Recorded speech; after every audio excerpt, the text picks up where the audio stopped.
The Wednesday War's November. November dripped onto Long Island as it did every year. The days turned gray and damp, and a hovering mist licked everything. The perfect white cement wall in front of the perfect house was always wet. The azaleas lost the remnants of their white and pink blossoms, and then many of their leaves, and since they were half naked and embarrassed, my father wrapped them in tight burlap, which also got wet. On the first Saturday, I cut the lawn for the last time, and then my father cut the lawn again to get it right, since it was going to look this way until spring, he said, and it'd better look good. The next Saturday, we climbed up to the roof and cleaned out the gutters. Since they were overflowing now, and every time it rained, the dirty water was straining the corners of the perfect house, which made my father really mad. But not as mad as the stain on the ceiling of the perfect living room made him.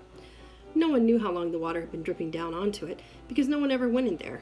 So by the time my mother discovered it while vacuuming, the stain was as wide as a garbage can lid and dark with mold. That night when my father reached up to feel it, a handful of plaster came down on his face. Some of the moldy stuff got into his mouth. It was a very quiet supper. But that's November. It's the kind of month where you're grateful for every glimpse of the sun or any sign of the blue sky above the clouds, because you're not sure that they're there anymore. And if you can't have sun or blue sky, then you wish it would snow and cover all the gray world with a sparkling white so bright that your eye can't take it in. But it doesn't snow on Long Island in November. It rains, and rains, and rains, which is how I think Mrs. Baker got the idea of assigning me the Tempest. But her nefarious plot to bore me to death failed again, because the Tempest was even better than the Merchant of Venice. In fact, it almost beat out Treasure Island, which is saying something. It was surprising how much good stuff there was. A storm, attempted murders, witches, wizards, invisible spirits, revolutions, characters drinking until they're dead drunk, an angry monster named Caliban. Can you believe it? I was amazed that Mrs. Baker was letting me read this. It's got to be censored all over the place. I figured that she hadn't read it herself, otherwise she would have never let me at it. Caliban, the monster in the play, not the escaped rat, he knew cuss words. I mean, he really knew cuss words. What Mr. Vindleri said while standing on Danny Hutford's desk didn't come close. Even Doug Sweetek's brother couldn't cuss like that, and he could cuss the yellow off a school bus. I decided to learn them all by heart, even if I didn't know exactly what they meant. I didn't know what most of Doug Sweetek's brother's cusses meant either, and it didn't make all that much difference. It's all in the delivery anyway. So I practiced in my bedroom thinking of my sister. I know, it doesn't sound like much, but if you say it slow and menacing, especially when you get to blister, it'll do. Keep your eyes half closed and it will really do. But for the rest of the Caliban curses, it's a lot better to say them loud and fast, like, "The red plague rid you," and "Toads, beetles, bats, light on you," and "As wicked dew as ere my mother brushed with raven's feather from unwholesome fin drop on you." I'm not sure exactly what that last one means, but if you really hit the last three words hard, it will do its stuff. I told you that Mrs. Baker wouldn't have let me read this if she'd read it herself. Every night after supper, I practiced it in front of the dresser mirror, without my shirt, because I look more menacing that way. I decided to perfect the toads, beetles, bats one first, since that was the one I understood the best, and because when I said it, a little bit of spit came out with the beetles. By the second Tuesday night, I had gotten it about down and could say toads with a blood-curdling croak when my mother knocked on my bedroom door. "Calling?" she said. "Are you all right?" "I'm fine," I called. "It sounds like you're talking to someone." "I'm practicing for a speech," I said, which was sort of true. "Oh," she said. "Oh, then I'll leave you to finish." I worked on the red plague for a bit, because that one is all in the timing. Then my father knocked on the door. There must have been a commercial on. "I can hear you all the way down in the din. What are you doing?" "Practicing Shakespeare," I said. "What do you need Shakespeare for?" "For Mrs. Baker." "For Mrs. Baker?" "Yes." "Then get it right," he said, and walked away. I went back to the toads, beetles, bats, until my sister knocked on the door. "Holling?" "Yeah." "Shut up." "A southwest blow on ye and blister you all o'er," I said.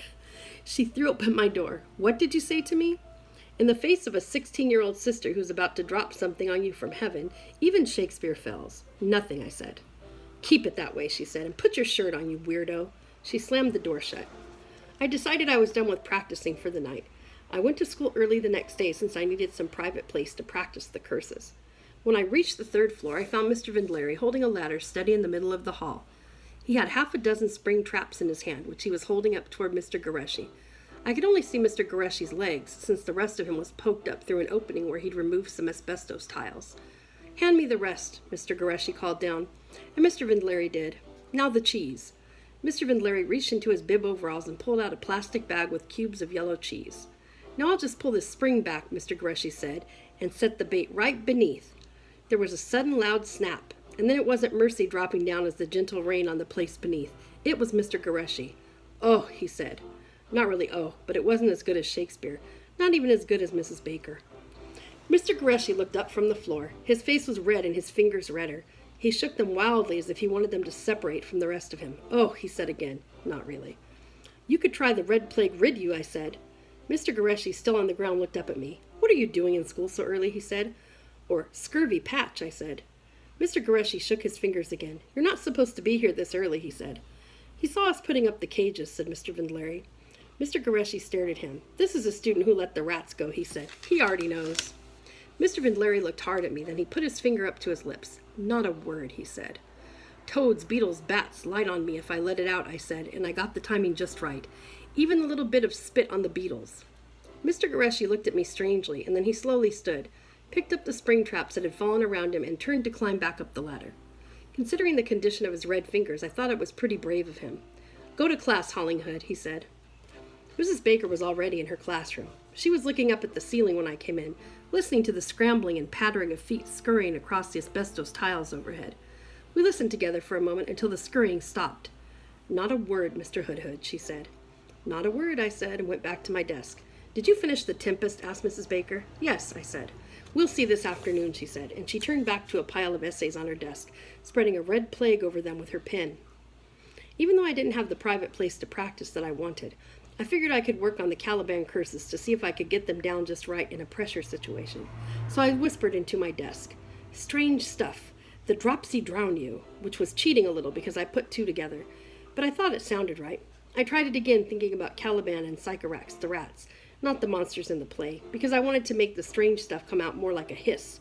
"Strange stuff. The dropsy drown you," I whispered. "Is there something you have to say?" asked Mrs. Baker. I sat up. "No," I said. "Are you speaking to someone hiding in your desk?" I shook my head. She put her red pen down. "Since there are only two of us in this room, a situation which has become very familiar to us these past months, and since you were speaking, I assume that you must be addressing me. What did you say?" "Nothing." "Mr. Hoodhood, what did you say?" "Strange stuff. The dropsy drown you." Mrs. Baker considered me for a moment. "Was that what you said?" "Yes." A curious line to recite, especially since the combination never occurs in the play. "Are you trying to improve on Shakespeare?" "I like the rhythm of it," I said. "The rhythm of it." "Yes." Mrs. Baker considered this for a moment, then she nodded. "So do I," she said, and turned back to spreading the red plague. That had been close, but I watched her with something like amazement. She had known the curses, both of them. She had read the play, and she still had let me read it. Whatever she was plotting, it was a whole lot more devious than I had given her credit for. I decided to ease into things more naturally, to let Caliban curses come where they might fit in without any fuss. At lunch I found that my mother had given me a bologna sandwich with no mayonnaise, a stalk of celery that had been wilting since the weekend, and a cookie with something growing on it that wasn't supposed to be there. "Strange stuff," I whispered. At lunch recess, Doug Sweetek's brother lurched across the field, sixth graders scurrying out of his way as if he was a southwest wind about to blister them all over.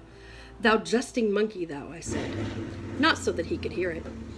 Right after recess, I found that the eighth graders had filled the boys' restroom with smoke so thick you couldn't even smell the disinfectant. "Apes with foreheads villainous low," I said, not so that they could hear it. In geography, Mr. Petrelli announced a unit project, the Mississippi River and You. I raised my hand and told Mr. Petrelli that I had never been to the Mississippi River and had no plans to go soon. I didn't feel any kind of personal stake in it at all, so I didn't understand the "you" part. "Must all history center around your own personal experience, Hoodhood?" Mr. Petrelli asked. It did seem that since we were talking about the Mississippi River and you, or in this case me, one possible answer to his question would be yes. But in Camillo Junior High, and especially in Mr. Petrelli's class, the right answer is usually just shutting up. "Your report," Mr. Petrelli continued to the class, "can be on," I whispered, "toads, beetles, bats, one here, and just got it right. In chorus, Miss Violet of the very spiky heels line isn't in Shakespeare, it's from Danny Hupfer. Miss Violet of the very spiky heels figured we had way too many altos, and she told me to move forward to sing the melody with the sopranos. "Me?" I said. "You have a lovely clear voice, Holling. I can't sing soprano." "Of course you can," said Miss Violet. "Just reach for the high notes." I gave my tenor music, to Danny Hupfer.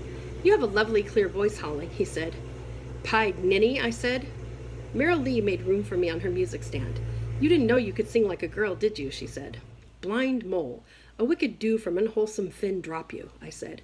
I was getting good at making combinations. Merrilee grabbed my arm. What did you say? Miss Violet of the very spiky heels tapped her baton for silence. Then she raised her hands and waved them grandly, and we began a medley of American folk songs, which are supposed to make your heart swell patriotically. I tried to look like I cared a whole lot about reaching for the high notes, of which there were more than enough. Merrilee still held my arm. What did you say? She asked again. I'm just a poor wayfaring stranger. That's not what you said, she said. A traveling through this world of woe. Merrilee moved her hand up toward my throat. Then Miss Violet of the very spiky heels tapped her baton again. Everyone went quiet. Merrilee, Miss Violet said. Merrilee dropped her hand and looked at Miss Violet.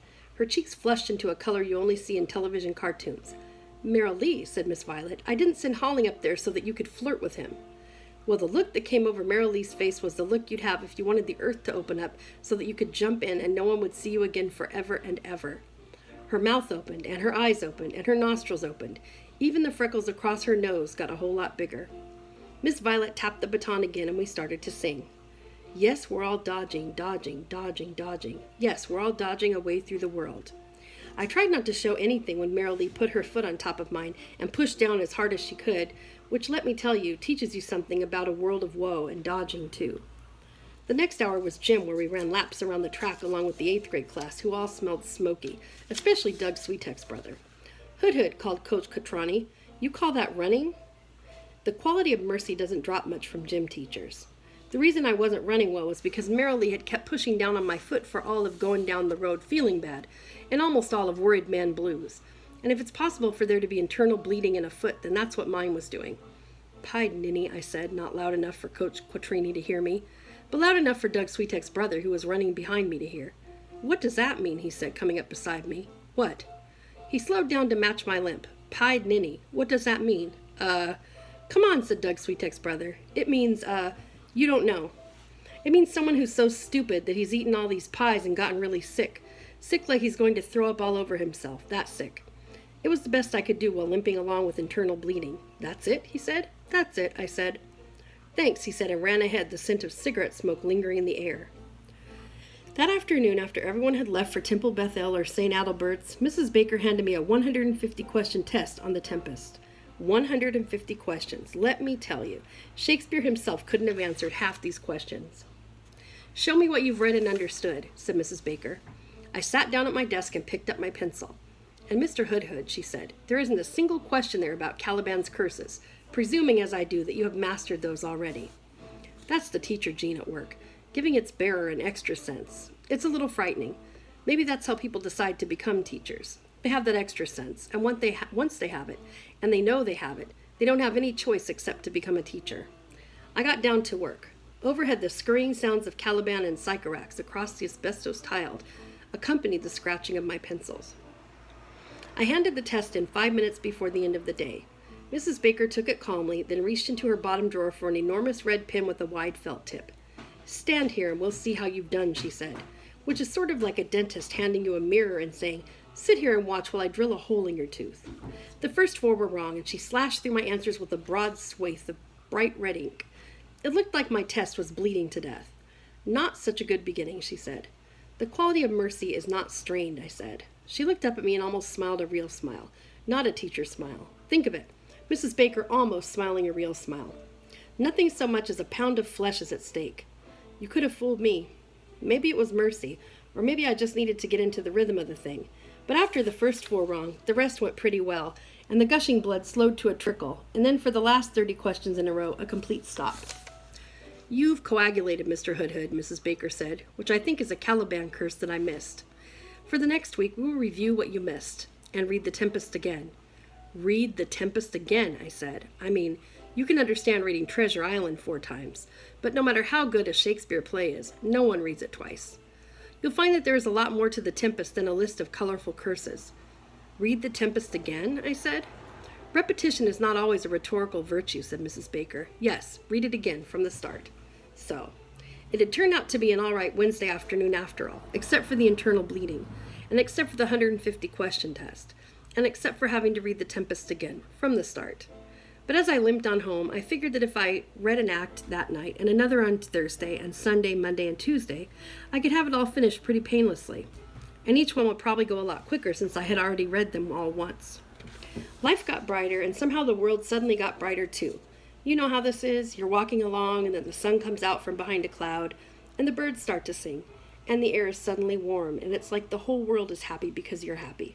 It's a great feeling. But never trust it, especially in November on Long Island.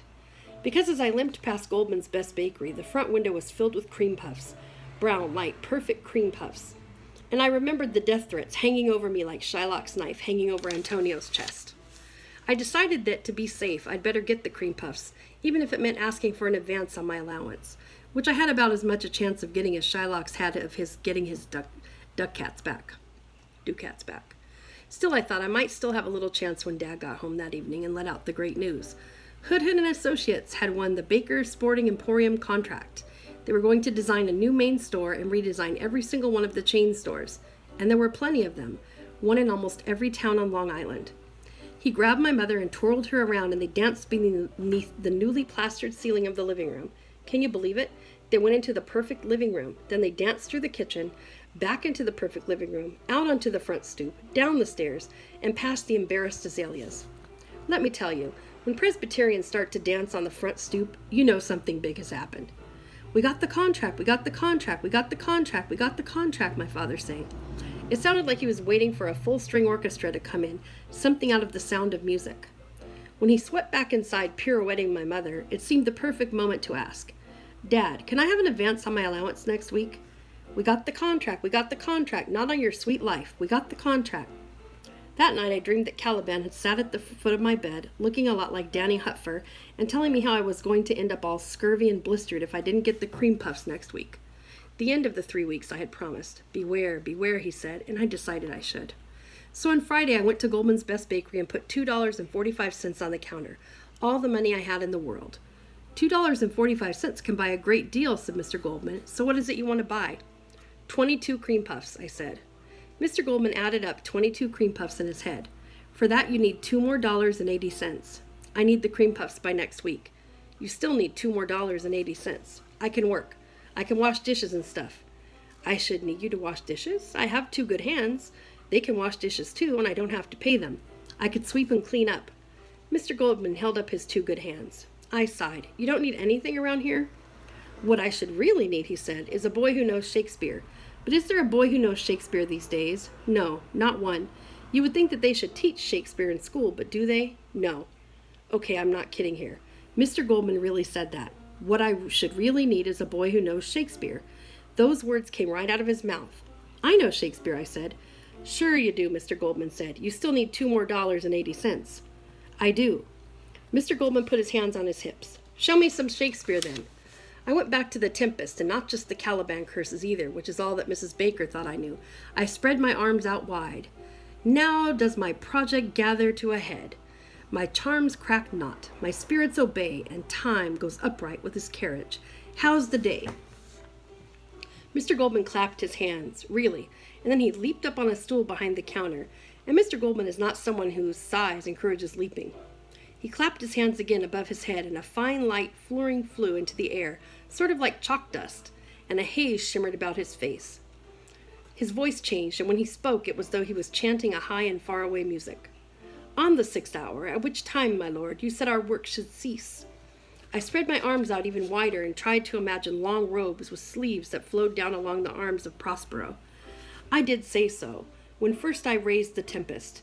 Say, my spirit, how fares the king and his followers? The Andes is not easy to say, but it came off pretty well, with about as much spit as beetles.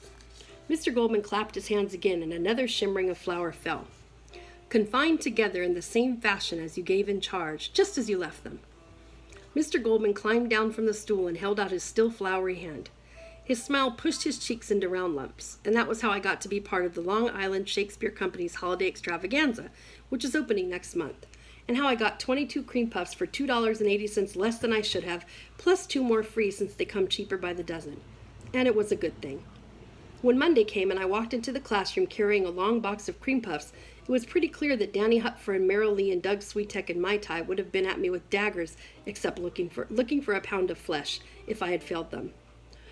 I set the box on the shelf by the window and opened it up. 24 cream puffs, brown, light, perfect cream puffs, waiting to be eaten after lunch. Mrs. Baker didn't say anything, but all through English for You and Me, the buttery vanilla smell of the cream puffs wafted around the room with the circulating air, and even Mrs. Baker couldn't help but look at them. I saw her nostrils grow wide. Danny Hupfer kept turning around and grinning at me. Merrill Lee pretended like she didn't care much, but she's a terrible liar. If lunchtime hadn't come when it did, we might have all gone wild, even Mrs. Baker. But finally, the school clock clicked to noon, and we crammed our sandwiches down our throats. And then Danny Hupfer stood up and approached the brown, light, perfect cream puffs sort of reverently. "Not just yet, Mr. Hupfer," said Mrs. Baker. Danny Hupfer looked at her like he'd missed an easy goal. Merrill Lee looked at me like it was my fault. "If you were going to eat cream puffs," said Mrs. Baker, "you were going to do it on your own time. Go out for lunch recess and come back a few minutes early. Then you may gorge yourselves as long as you please." "I bet she's going to take 3 for herself," whispered Doug Switek. "No, Mr. Switek, she is not going to take 3 for herself," said Mrs. Baker. "She is going to St. Adalbert's quickly to light a candle, and she will be back in time for your gorging. Now out, all of you." We went out. It was, of course, a cold November day on Long Island, and everything was, of course, gray. The sky, the air, the grass, the drizzle misting down, gray everywhere. We stood around in huddled groups, a little bit damp and still hungry because we'd eaten so fast, and there were 24 cream puffs waiting for everyone back in the classroom. 24 brown, light, perfect cream puffs. "They better be good," said Merrill Lee. "They'll be good," I said. "They better be really good," said Danny Hupfer. "They'll be really good," I said. When there were only 7 minutes left in recess, Danny Hupfer declared that we had served our time, and even if Mrs. Baker hadn't come back yet, we deserved our cream puffs. So like an unstoppable mob, like a tidal wave, like an avalanche, we rushed into Camillo Junior High, up 2 flights of stairs and to the doorway of our classroom, and stopped. On the shelf, the long box of cream puffs lay ripped apart, and in the middle of the buttery, brown, light, perfect cream puffs stood Sycorax and Caliban up on their hind legs, their paws holding shreds of crust to their mouths. Their faces were covered with yellow vanilla filling and powdered sugar. Their naked tails were thick with it. Their scabby skin was slathered with it. Then Mrs. Baker came behind us and peered in. The rats opened their snouts and clacked their yellow teeth at her, and Mrs. Baker screamed, "Strange stuff, the dropsy down you. The red plague rid you, thrice double ass." That last one I knew about, but I wasn't going to tell you. I knew it because of what you think of me. Sycorax and Caliban understood the meaning of all those, I guess. They scurried out of the box, skidding in the vanilla cream, and leaped into the radiators. We heard them climb up inside the walls and scamper across the asbestos tiles. There was a long and absolute silence. Then Merrill Lee turned to me. "You still owe us cream puffs," she said. 10 day, said Mai Tai. 10 days, I said. "We gave you 3 weeks already," said Danny Hupfer. "Now you have 10 days. 10 days, I said. Here is another situation where repetition is not a rhetorical virtue. "Clean up the mess, Mr. Hood," said Mrs. Baker. And I did, but I wasn't happy. Usually the last week before Thanksgiving was pretty easy. Everyone is thinking about 2 days off from school, grandparents coming for dinner, the Syosset-Farmingdale football rivalry, and all that. But it wasn't an easy week this year. Not for me. It was a long week. First, it somehow became my fault that Sycorax and Caliban ate the cream puffs. I think this was because of Merrill Lee. For 3 days, things were whispered about me I hope I never have to hear. Then second, on Wednesday afternoon, when I went to get the script for the Long Island Shakespeare Company's holiday extravaganza from Mr. Goldman, I found out that I was going to play Ariel from The Tempest. Ariel is a fairy. A fairy. Let me tell you, it is not a good thing for a boy from Camillo Junior High to play a fairy, especially a boy who has been singing soprano for Miss Violet of the Very Spiky Heels. "I don't think I can play Ariel," I told Mr. Goldman. "Here's your costume," he said, and handed me a pair of bright yellow tights with white feathers on the... Well, I'll let you guess what part the white feathers were attached to. Third, now that I needed another set of cream puffs, I asked my father if he might ever imagine a 3-week advance on my allowance, since he had clinched the deal with the Baker Sporting Emporium, and he just laughed out loud.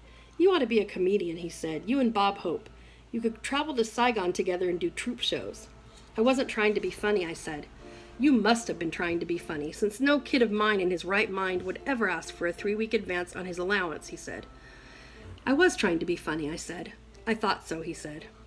Fourth, When I told Merrill Lee that I might not be able to get the cream puffs by next Wednesday, I wouldn't spread that around if I were you, she said, and that my father was a cheapskate since he'd just landed this big deal with the Baker Sporting Emporium, and that he wouldn't give me a dime, she started to cry. Really. Merrill Lee, I said, it's not all that bad. I'll find a way to get the cream puffs. I mean, you jerk, said Merrill Lee. You don't understand anything. And she wouldn't speak to me or anyone else the rest of the day. Fifth, on the Tuesday before the Wednesday of the cream puffs deadline, Mr. Goreshi came in and asked Mrs. Baker if she knew what pied ninny meant. She asked him why he needed to know that, and he told her that Doug Sweetek's brother was in his office at that very moment for having called Mr. Ludima a pied ninny. Mrs. Baker stared straight at me. And sixth, when Wednesday morning came around, I walked in with a bag of 5 cream puffs, which was as far as a 1-week allowance stretches. It was pretty clear that I was doomed. With 5 cream puffs, almost everyone could have a quarter of 1 cream puff, I pointed out. It was better than nothing.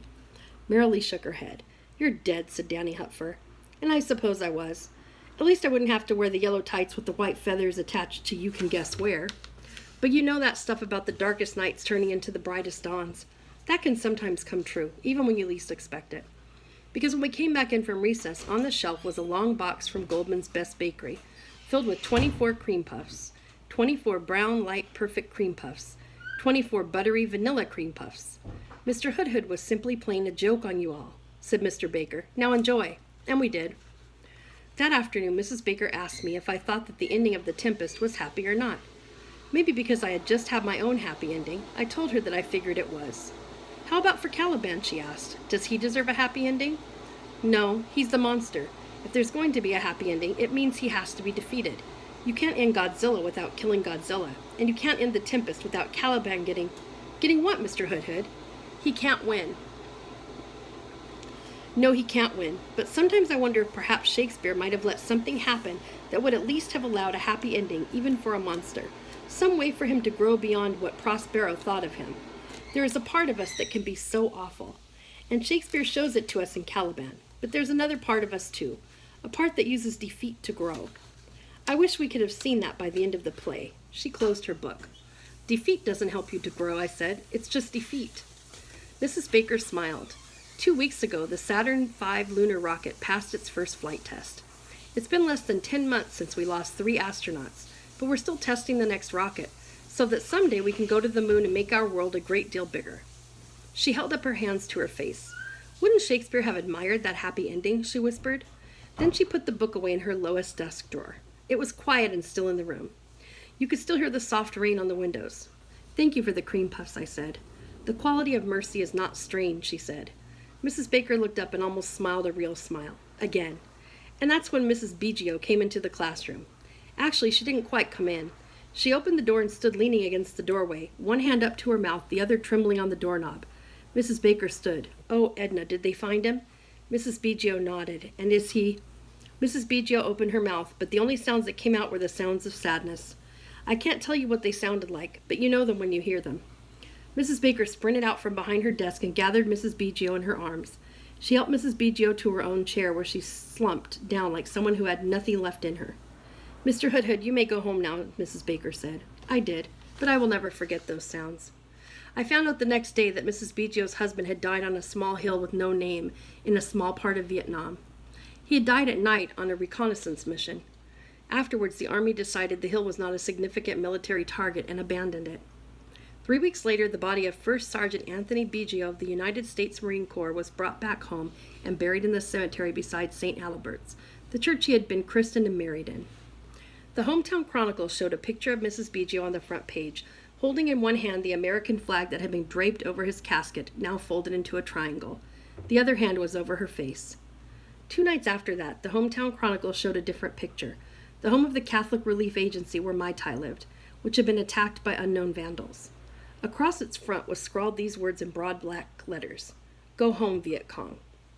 At the happy ending of The Tempest, Prospero brings the king back together with his son and finds Miranda's true love, and punishes the bad duke and frees Ariel, and becomes the duke himself again. Everyone except for Caliban is happy, and everyone is forgiven, and everyone is fine, and they all sail away on calm seas. Happy endings. That's how it is in Shakespeare. But Shakespeare was wrong. Sometimes there isn't a Prospero to make everything fine again, and sometimes the quality of mercy is strained.